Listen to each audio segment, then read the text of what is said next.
Kusoma maadili, sasa tunataka tuache mila zetu na desturi, tuanze kufuata mila za huko, zinakuja kutuvuruga.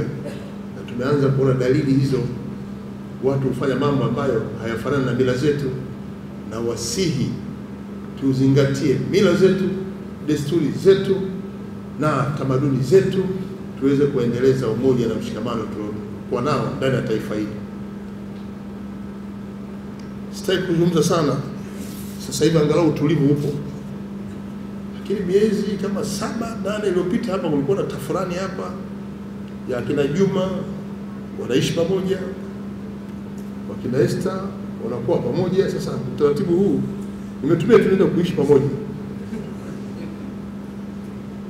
Sitaki kutumia lile neno, lakini mila zetu haziko hivyo.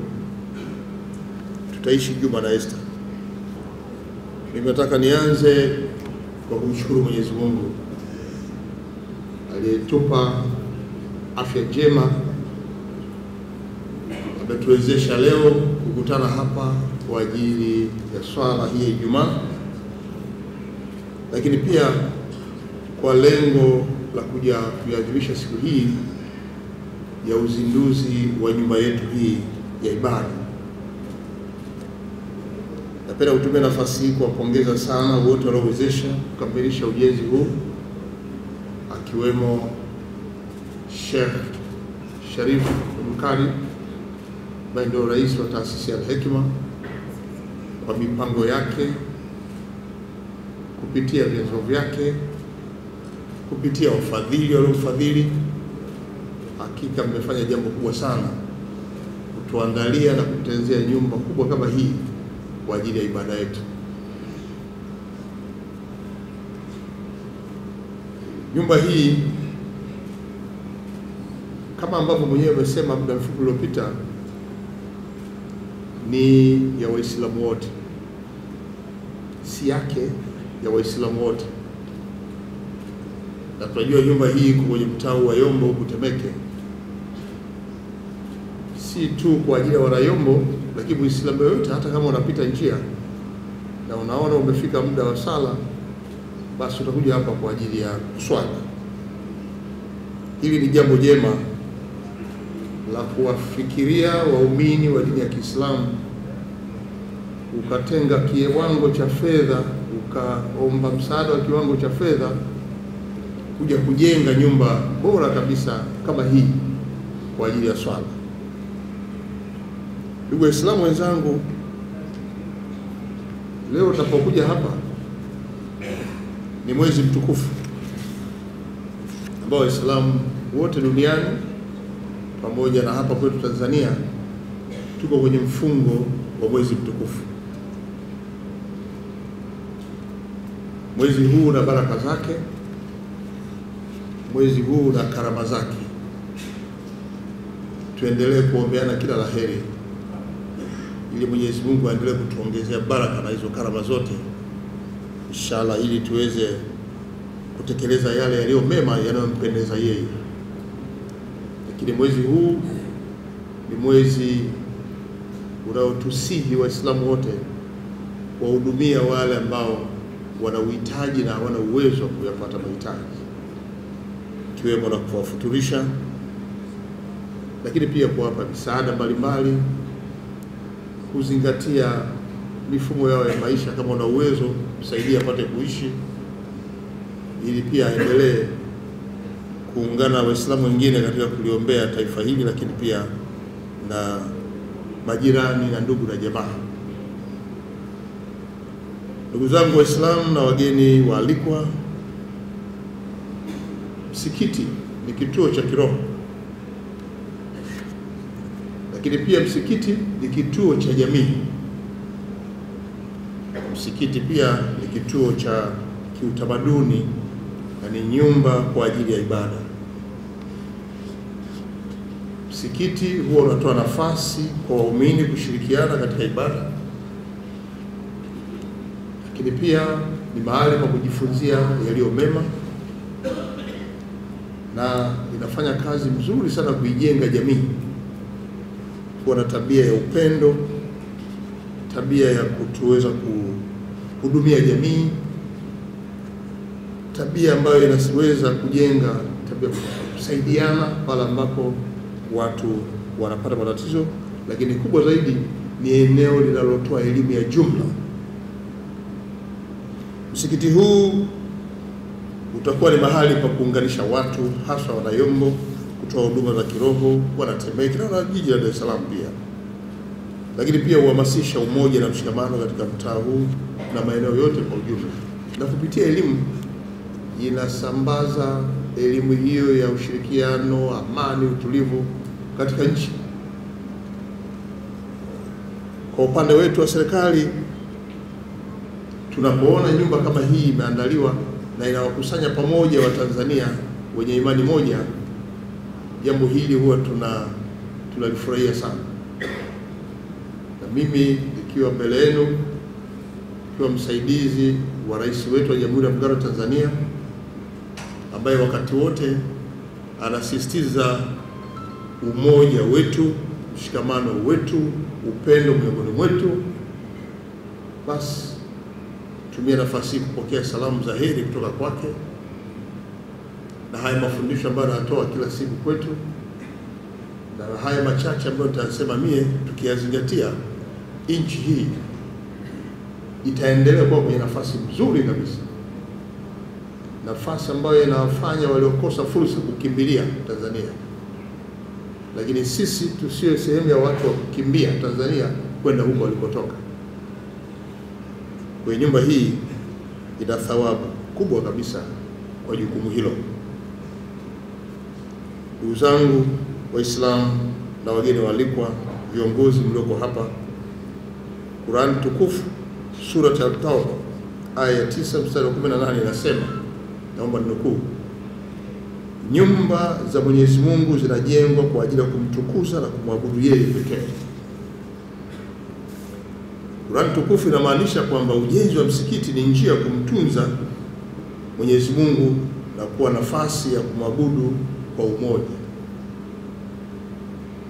Msikiti pia ni sehemu ya kudumisha imani tulionayo na ni njia ya kuadhimisha neema na huruma za Mwenyezi Mungu mwenyewe. Ndugu Waislamu, pamoja na kwamba kujenga msikiti ni kitendo cha kumtunza Mwenyezi Mungu, lakini pia ni kitendo cha kujitolea kwa ajili ya jamii nzima. Wale walioshiriki katika ujenzi na wale ambao tutashiriki katika kuutunza msikiti huu, wote tutapata thawabu kutoka kwa Mwenyezi Mungu. Na hii ndio sababu ya kitendo cha leo cha kutambua na kuzindua rasmi, ili matumizi hayo yaanze kutumika. Viongozi walionitangulia wameeleza vizuri umuhimu wa kuutunza msikiti huu, kuitunza nyumba hii. Nyumba hii ndio ambayo itakuwa ni mahali patakapoweza kuwahudumia wanajamii ya Kiislamu, na kwa kitendo cha kutoa huduma hiyo kwa watu ambao wanakuja kuutunza msikiti huu, wanahesabiwa kwa kupata sadaka, na kwamba watapata thawabu mbele ya Mwenyezi Mungu, kama alivyosema Mtume Muhammad sallallahu alaihi wasallam katika hadithi ya Bukhari na Muslim, ambayo naomba kunukuu. Inasema, yeyote atakayejenga nyumba ya ibada kwa ajili ya Mwenyezi Mungu, basi Mwenyezi Mungu atamjengea nyumba ya paradise. Limesemwa na Sheikh Mkuu, na mimi nainukuu vile. Ndugu Waislamu wenzangu na viongozi wa dini mlioko hapa, kwa nukuu hiyo, ujenzi wa msikiti ni njia ya kumtunza Mwenyezi Mungu kama alivyosema, na kumwabudu kwa dhati.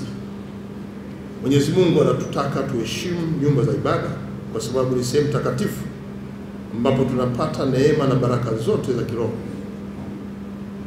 Na hivyo nawapongeza sana wote mlioshiriki katika ujenzi wa msikiti huu, kuanzia aliyetenga fedha na yule injinia na mainjinia wote waliojenga kwa ubora kabisa. Hawa mainjinia ni watu mahiri sana. Basi na mimi natamani nikija kupata uwezo wa kujenga nije niwafuate popote walipo, waweze kutujengea vitu kama hivi. Ndugu Waislamu wenzangu, naomba nitoe wito kwenu wote, kuanzia wenyeji wa eneo hili na yeyote atakayekuja hapa kwa ajili ya matumizi. moyo huu wa kujenga uliofanywa na Al-Hikma Foundation, ujenzi huu wa nyumba hii ambao unakuja kuimarisha imani yetu na kuleta mafanikio ya kiroho katika jamii, ni muhimu sana tukawaunga mkono kwa namna mbalimbali. Moja, tumeshapata nyumba hii bora yenye ghorofa zote zotamkwa 4. Hapa ndo mahali petu pakuja kuabudu, pakuja kuswali wakati wote. Lakini pia tunapokuja hapa tujue kwamba ni nyumba inayotutaka tuendelee kuja kila siku, na kwa hiyo tunawajibika kuitunza. Zile taratibu za hapa ndani zote zifuatwe. Sitakuzungumzia utaratibu wa kulala ambao umeusema Sheikh Al-Hadi Saleh. Huo ni utaratibu mwingine kabisa kwa raha zake. Na kuna taratibu zile za kufanya msikiti huu kabaki kuwa na mvuto huo huo. Kwa hili ni jambo muhimu, na ukifanya hivyo utakuwa umetoa mchango mkubwa kabisa, ingawa hujatoa fedha, lakini kwa kuutunza ukishatoa mchango wako. Kwa hiyo tuendelee kutoa mchango wetu kwa kutunza eneo hili. Eneo hili litaendelea kutumika nasi na wanaotufuata vizazi vijavyo, wakute eneo hili likiwa limebaki katika ubora wake. Na msikiti huu ambao sisi tunauona kama jambo muhimu, kama nilivyosema awali, Mtume Muhammad sallallahu alaihi wasallam anatufundisha pia kutunza nyumba za ibada, kwamba msikiti ni sehemu ya jamii na ni mahali pa ibada na umoja. Na kupitia hadithi ya Bukhari, Mtume sallallahu alaihi wasallam alisema pia, naomba kunukuru vile vile, na nukuu hii inafanana na ile ya mwanzo, lakini ina maana yake. Mwenye kutunza nyumba ibada kama vile anavyojenga atakuwa katika hifadhi ya Mwenyezi Mungu. Haya yote ni mafundisho tunayopata kutoka kwa viongozi wetu akiwemo Mtume sallallahu alaihi wasallam. Kwa hiyo basi, waumini wote tunawajibika kuhakikisha kwamba utunzaji wa msikiti huu unakuwa ni wetu pamoja. Tunajua kutakuwa na kiongozi mkuu atakuwa anasimamia maelekezo. Jukumu letu ni kufuatilia maelekezo haya. Jukumu hili ambalo sote tunaanza kulibeba leo, ni matarajio yangu kwamba eneo hili sasa litatumika rasmi kwa ibada kama hizi, baada ya kwa kitendo cha uzinduzi nilichokifanya, lakini hapa nitatoa tamko rasmi. Vile vile kupitia hadithi ya Ibn Majah, Mtume Muhammad sallallahu alaihi wasallam alisisitiza sana umuhimu wa usafi katika msikiti. Haya yote narudia na kuyarudia kwa sababu lazima tuyarudie, watu tuelewe umuhimu wa eneo hili kuwa safi.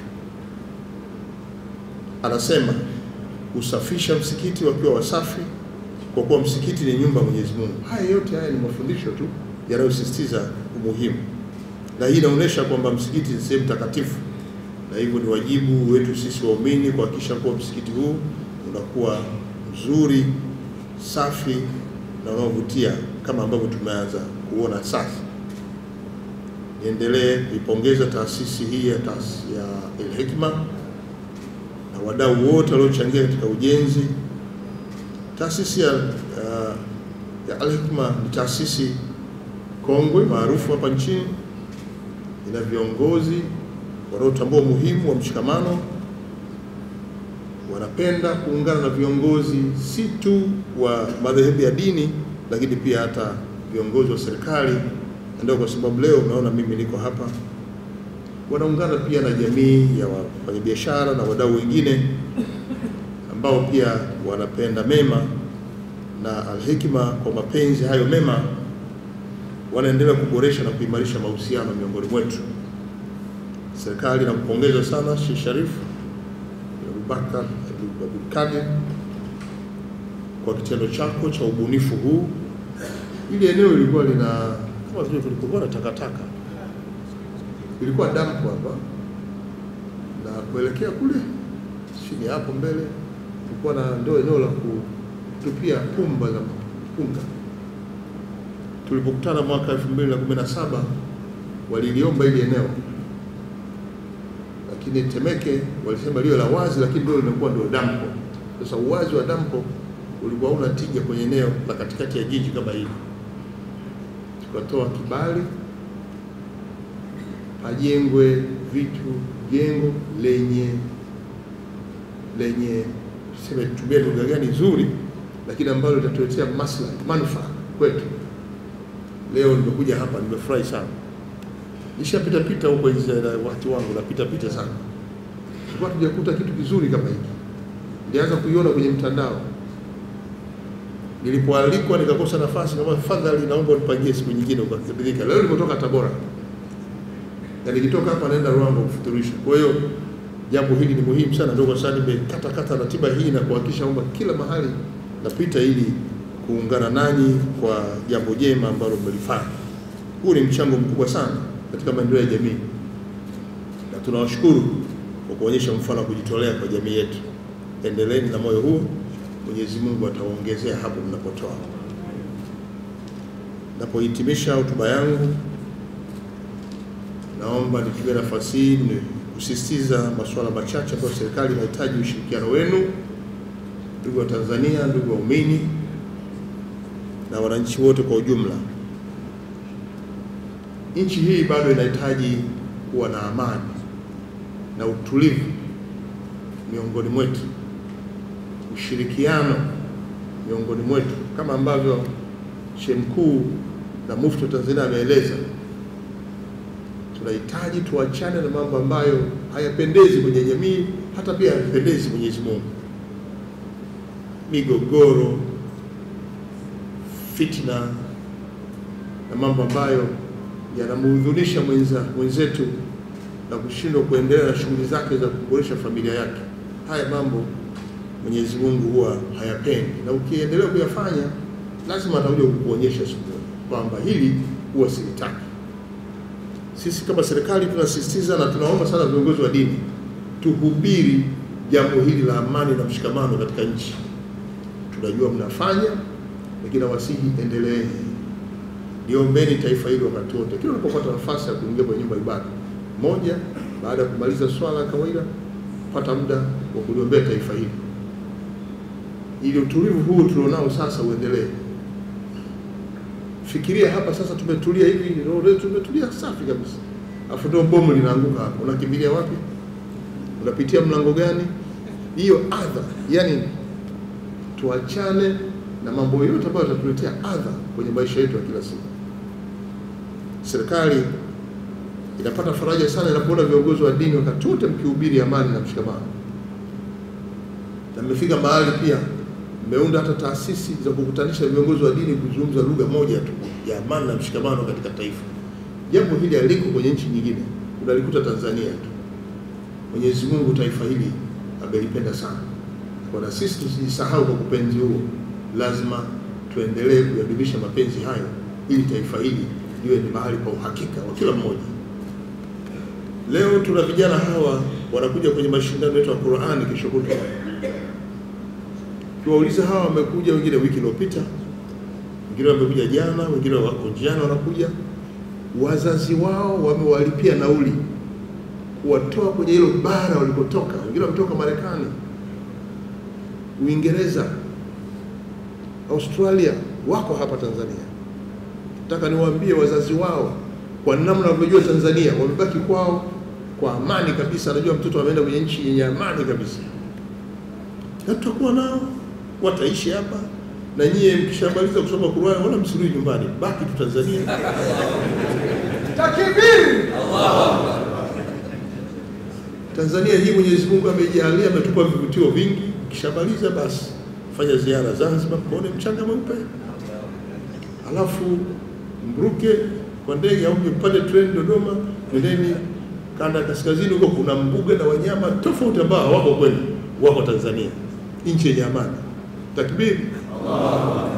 Mwenyezi Mungu ametupendelea sana. Sasa tukiwa tunaelekea huku, tuna matukio ambayo tunafanya kitaifa, wakati mwingine ndio panaanzisha ushawishi. Moja, mwaka wa 2025 una uchaguzi mkuu wa nchi. Tunamchagua rais, tunachagua wabunge na madiwani. Unaposema kuchagua, maana kuna watu kutamani kuchaguliwa, na wewe unatamani umchague unayempenda. Kuna ibuka huyu na huyu na huyu, huyu wa huyu. Tusipokuwa makini, huyu wa huyu na huyu wa huyu, unaweza kuanza kubishana kidogo, alafu ukakuwa kwa mgogoro. Hili hatutaruhusu. Tumeanza hatua ya awali kabisa ya kwenda kujiandikisha, na kama ulishajiandikisha kwenda kuhakiki kama jina lako la kupiga kura lipo, ili uwe na amani, uwe na uhakika. Kama unataka kuomba uchaguliwe, basi usubiri taratibu zikitangazwa, kajiandikishe. Na kama hutataka kuwa kiongozi, basi unajiandaa kwa ajili ya kumchagua kiongozi unayemtaka. Tulivu kabisa. Haya tuyazingatie, kwamba mwaka huu wa uchaguzi tunahitaji nchi yetu iwe tulivu. Lakini la pili ni lile ambalo limelizungumzwa sana hapa na viongozi wetu, na mimi nimesisitiza, la usafi. Tuna ajenda ya kitaifa ya utunzaji wa mazingira. Nchi imepata tafurani kidogo, mazingira yetu yameharibika sana, na sisi wenyewe ndio tumeshiriki kuharibu mazingira haya. Yanasababisha mabadiliko ya tabia nchi. Hata misimu ya mvua imebadilika. Miaka yote mwezi kama huu ni mvua kuanzia asubuhi mpaka jioni.